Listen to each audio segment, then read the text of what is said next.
person I read about was Dietrich Bonhoeffer, and the name of my book was Bonhoeffer, Pastor, Martyr, Prophet, Spy. Dietrich Bonhoeffer was born February 4th, 1906, to a wealthy, influential German family. At age 14, he first decided to become a theologian, and he then went on to study at Berlin University, where he graduated with a degree in theology. He then became a full-time pastor, and it was during this time that he traveled to America twice to study the ways of the American church. He was especially drawn to the African-American church because it was much more Christ-centered than all the other churches in America. Then World War II began, and the Nazis corrupted the German church by making it less devoted to God and more devoted to the government, so they replaced Jesus with Hitler. Bonhoeffer didn't like this, so he helped begin the Confessing Church, which was what Bonhoeffer thought of as the true Church of Germany, because it was actually devoted to Jesus and the grace that he gives.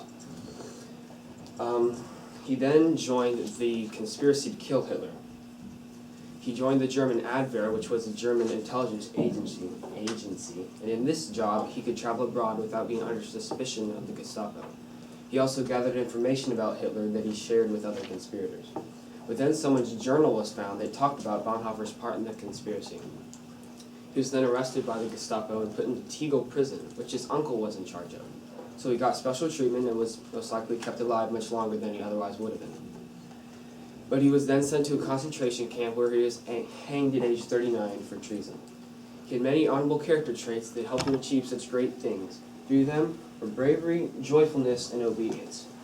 It took a lot of bravery to be under Hitler's nose for such a long time, knowing that at any moment he could be arrested and killed.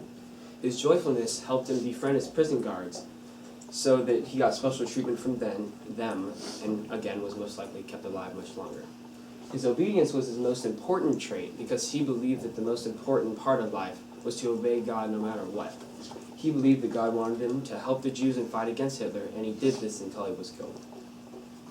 My biggest takeaway from this book was that the most important thing in life is not to bring others to Christ like everyone says. It's to obey God no matter what.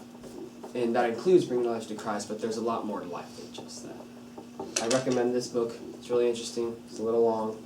But it tells you not only about Dietrich Bonhoeffer, but about a lot of other interesting events in World War II. Any questions? So another